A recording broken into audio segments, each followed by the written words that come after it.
어느 일요일 아침이었습니다. 서울 북악산 자락 아직 이른 시간이었지만 공기는 제법 상쾌했습니다. 70을 바라보는 제게 등산은 건강을 위한 유일한 습관이자 아내와 이별한 뒤 남은 유일한 일과였습니다. 오랫동안 공장에서 성실히 일했고 자식들도 다 출가하여 이젠 혼자 조용히 살고 있었죠. 그날은 조금 다른 길을 택했습니다. 늘 오르던 능선 대신 한적한 골목길을 따라 천천히 걸어오르던 중 낯익은 뒷모습이 눈에 들어왔습니다. 굽은 허리에 수레를 끌고 있는 여성. 두꺼운 점퍼에 모자를 눌러 쓴 그녀는 폐지를 줍고 있었죠. 그 순간 가슴이 철렁했습니다. 설마. 조심스럽게 다가가 뒷모습을 응시하던 그때 그녀가 고개를 돌렸고 저는 얼어붙었습니다. 그녀는 45년 전 제 첫사랑 이정화였습니다. 그녀도 절 알아본 듯 했지만 곧 시선을 돌렸습니다. 오랜만이네요. 제가 조심스레 말을 건네자 그녀는 멋쩍은 웃음을 지었습니다. 세상 참 좁네요. 이렇게 다시 볼 줄이야. 그녀는 오래전 갑작스레 제게 이별을 고했던 사람이었습니다. 아무런 설명도 없이 편지 한 장만을 남긴 채 사라졌죠. 그 편지를 읽으며 저는 군대에 갔고 그 후로 그녀를 다시 본 적은 없었습니다. 그녀는 폐지를 줍는 일을 하고 있었습니다. 살짝 흔들리는 손, 거칠어진 얼굴, 하지만 여전히 고운 눈매는 남아 있었죠. 어떻게 지내셨어요? 제가 물었습니다. 그녀는 한참을 망설이다 대답했습니다. 남편은 10년 전에 세상을 떴고 자식은 있지만 연락이 끊겼어요. 하루 벌어 하루 살고 있어요. 그녀의 담담한 말투 뒤엔 깊은 상처가 느껴졌습니다. 도무지 상상할 수 없었습니다. 학창시절 누구보다 맑고 총명했던 그녀가 왜 일이 된 건지. 며칠 후 저는 일부러 같은 시간, 같은 길로 산책을 나갔습니다. 혹시나 다시 만날 수 있을까 싶어서요. 그리고 정말 그녀는 그 자리에 있었습니다. 이번엔 커피 한 잔을 건넸습니다. 그녀는 당황한 듯 했지만 받아들였습니다. 함께 벤치에 앉아 이런저런 이야기를 나누었습니다. 그녀는 20대 중반 무렵 갑작스럽게 아버지의 사업이 부도나며 모든 걸 잃었다고 했습니다. 그 충격 속에 어머니는 병을 얻었고 그녀는 결혼도 포기한 채 병수발을 들다가 겨우 살아냈다고 했습니다. 결국 형편이 나아지지 않자 지방에서 나와 서울 변두리에서 홀로 살아가고 있었던 겁니다. 그땐 미안했어요. 편지 한 장으로 끝내서. 그녀가 말했습니다. 제가 뭘 안다고 그렇게 결정했는지 모르겠네요. 그녀의 눈가에 살짝 눈물이 맺혔습니다. 저는 말없이 손등을 덮었습니다. 아무 말이 나오지 않았습니다. 다음 날 저는 그 길에 도시락을 들고 나갔습니다. 그녀는 또 그 자리에 있었고 우리는 함께 점심을 먹었습니다. 며칠을 그렇게 보냈습니다. 그녀와 함께 벤치에 앉아 지난 날을 이야기하며 웃기도 하고 침묵 속에 시간을 보내기도 했습니다. 그녀는 점점 밝아졌습니다. 예전처럼 사소한 농담에도 웃었고 햇살을 보며 감탄하기도 했습니다. 그러던 어느 날 저는 결심했습니다. 혼자 살고 있는 제 집에 그녀를 초대하기로요. 정화 씨, 오늘은 집에서 밥 먹고 갈래요? 그녀는 잠시 망설였지만 이내 고개를 끄덕였습니다. 그날 밤 우리는 오래된 사진첩을 꺼내 과거의 추억을 나눴습니다. 제 아내의 사진 앞에서 그녀는 조용히 인사를 했고 저는 마음속으로 아내에게 허락을 구했습니다. 정화 씨, 같이 살아보지 않겠어요? 그녀는 한참을 말없이 있다가 작게 대답했습니다. 고마워요. 정말 고마워요. 요즘도 가끔은 가슴이 덜컥 내려앉는 꿈을 꿉니다. 가만히 있던 그녀가 제 앞에서 등을 돌려 사라지는 장면. 그리고 제 발은 움직이지 않고 입은 열리지 않는 그런 꿈이요. 그날 이후 그녀가 나타나지 않았습니다. 종이봉투 안에 담긴 3만 원이 누군가의 자존심을 얼마나 짓밟을 수 있는지 그제야 뼈저리게 느꼈죠. 도대체 내가 뭘 한 건지. 며칠 동안 그녀의 모습을 다시 보지 못했습니다. 매일같이 동네 뒷산의 오래된 정자 근처를 맴돌았지만 그녀는 없었습니다. 평일에도 주말에도 새벽에도 말이죠. 다시 봐도 사과를 해도 그 마음이 회복될지는 알 수 없었지만 그래도 외면한 채 끝내고 싶진 않았습니다. 나는 그녀가 있던 자리에 앉아 마냥 기다렸습니다. 종이컵 하나 들고 따뜻한 캔커피를 나눠 마시던 그 자리에 그곳에서 조용히 그녀의 이름을 되뇌었습니다. 정분 씨. 그 이름은 내 청춘의 전부였습니다. 고등학교 시절 도서관에서 마주 앉아 책을 보던 기억. 졸업 후 아무 말 없이 떠나버린 그녀. 그 모든 시간이 그 이름 하나에 녹아 있었죠. 그러다 어느 날 그녀의 동료쯤 되어 보이는 중년 여성이 근처 벤치에 앉아 있었습니다. 저는 조심스럽게 다가갔습니다. 혹시 여기서 커피 파시던 정분 씨 요즘은 안 나오시나요? 그녀는 저를 위아래로 흘겨보더니 한숨을 내쉬었습니다. 그날 일 미연 언니가 다 얘기했어요. 아저씨가 그렇게까지 할 줄은 몰랐어요. 미안합니다. 진심으로 잘못했어요. 제가 멍청했어요. 말을 꺼내자 목이 메었습니다. 복지관에서 일하신다고 들었는데 어디인지 아시나요? 제가 조심스레 봉투를 꺼내자 그녀는 손을 내저었습니다. 돈 필요 없어요. 정보 같은 거 대가로 받는 사람 아니니까요. 그리고 그녀는 작게 말했습니다. 중앙복지문화센터라고 들었어요. 매일 아침 청소하신대요.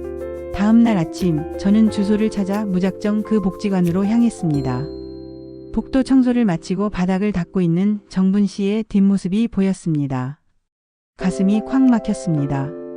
그녀는 여전히 단정했고 어깨는 작고 수척했습니다. 정분 씨. 내가 이름을 부르자 그녀는 천천히 돌아보았습니다. 놀란 눈빛이었지만 도망치진 않았습니다. 할 말이 있어서요. 괜찮으시다면 점심 한 끼만 같이 하실래요? 그녀는 짧게 고개를 끄덕였습니다. 우리는 근처에 있는 허름한 김치찌개 집에 들어갔습니다. 벽엔 연예인 사인이 붙어 있었고 낡은 TV에선 낮 드라마가 흘러나오고 있었습니다.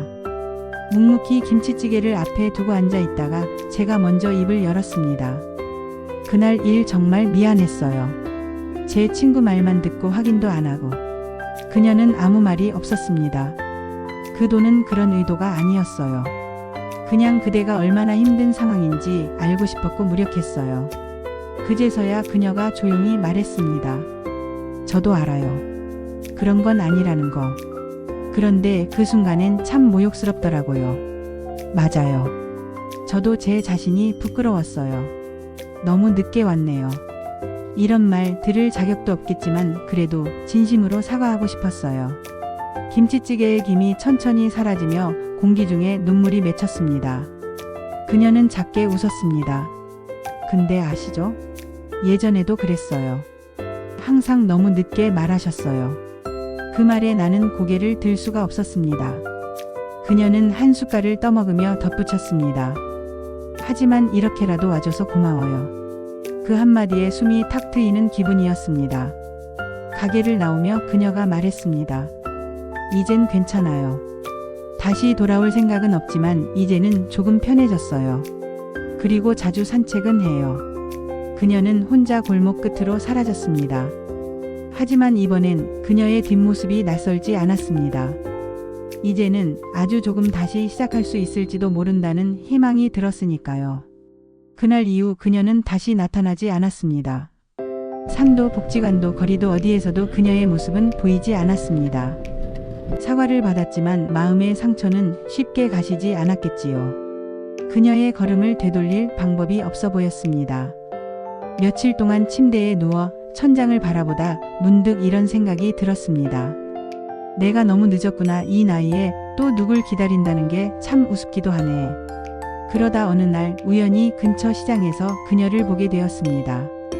낡은 장바구니를 든 채 반찬 가게 앞에서 오징어젓을 고르고 있던 그녀. 정말 우연이었습니다. 나는 조심스럽게 다가가 목소리를 냈습니다. 정분 씨 반갑네요. 그녀가 흠칫 놀라며 돌아봤습니다. 여기서 또 보네요. 그쪽 동네에 살아요. 네, 한 정거장쯤 거리예요. 이 시장 자주 와요. 그 대화가 전부였습니다. 하지만 그날 이후 우린 종종 마주쳤습니다.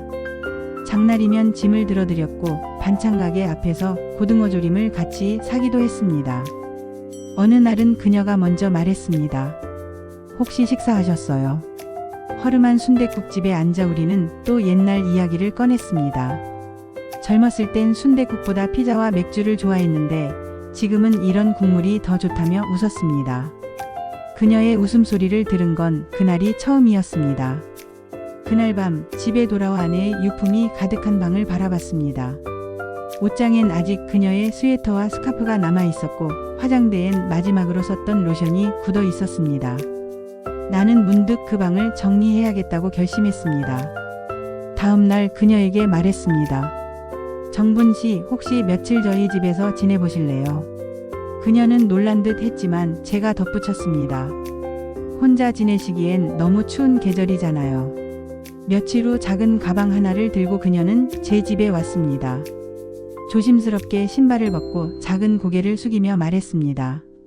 이런 데까지 오게 될 줄은 몰랐어요. 우린 서로 다른 방을 썼습니다. 아내가 쓰던 방은 깨끗이 정리해뒀고 거기서 그녀는 지냈습니다.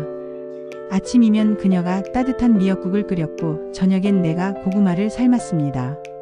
말은 많지 않았지만 식사 때마다 눈을 마주치며 나누는 미소가 따뜻했습니다. 밤이면 화장실을 가다 복도에서 마주치곤 했습니다. 아, 죄송해요. 아닙니다. 저야말로.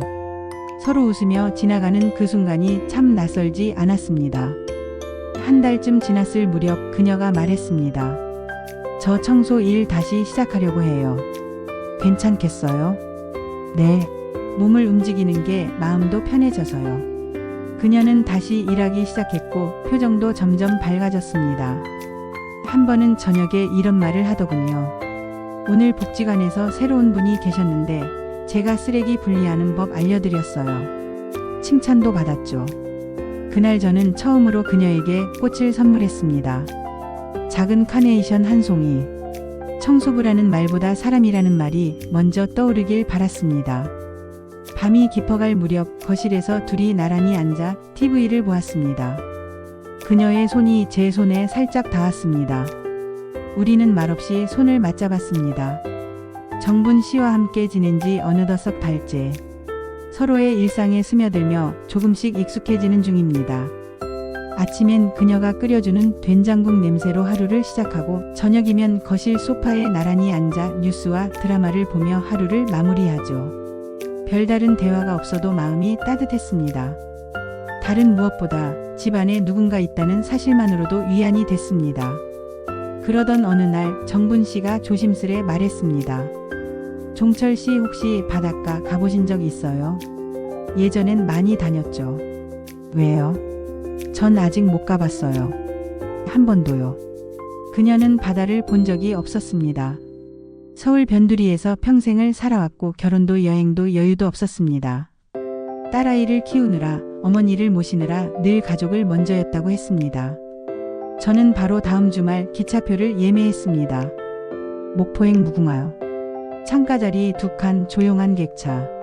정분 씨는 소풍 가는 아이처럼 설렘을 감추지 못했습니다. 하얀 니트와 정갈한 재킷, 머리까지 말끔히 말아 올리고 나섰습니다. 어떻게 보여요? 지금껏 본 모습 중 제일 예뻐요. 그녀는 얼굴을 붉히며 고개를 숙였습니다. 기차는 철컥거리는 리듬을 타며 남쪽으로 달렸습니다. 우리는 창밖을 바라보며 지난 이야기들을 나눴습니다. 그땐 왜 아무 말 없이 떠나셨나요? 제가 조심스레 묻자 그녀는 창밖을 보며 말했습니다. 그땐 제가 너무 작아 보였어요. 종철 씨 곁에 설 자격이 없다고 생각했거든요. 그 말에 아무 대답도 하지 못했습니다. 내가 했어야 할 말들이 너무 늦은 후에야 떠오르기 시작했기 때문입니다. 목포에 도착해 바닷가로 나섰습니다. 바닷바람이 얼굴을 스치고 멀리서 갈매기 울음소리가 들렸습니다. 정분 씨는 한참을 가만히 서서 바다를 바라보았습니다. 그리고 천천히 신발을 벗고 모래사장으로 걸어 들어갔습니다. 따뜻하네요. 모래가. 그녀는 조용히 말하며 모래 위를 걸었습니다. 나는 옆에서 그녀를 따라 걸었습니다. 그 순간 그녀가 멈춰 섰습니다. 종철 씨. 네. 혹시 우리 이대로 살아도 괜찮을까요? 나는 대답 대신 그녀의 손을 꼭 잡았습니다. 그녀는 눈시울을 붉히며 미소 지었습니다.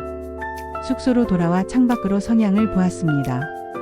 붉게 물든 바다 위로 해가 천천히 내려앉고 있었습니다. 그녀는 제 어깨에 살짝이 댔고 나는 말없이 그녀의 손을 다시 감쌌습니다. 이제 진짜 내 사람인가요? 네, 정분 씨. 늦었지만 이젠 확실해요. 그날 밤 우린 처음으로 같은 방에서 잠을 잤습니다. 각자의 상처를 안고 살아온 두 사람이 서로의 온기로 그 밤을 따뜻하게 채웠습니다. 다음 날 아침 우리는 새벽 바다를 보러 다시 해변으로 나갔습니다.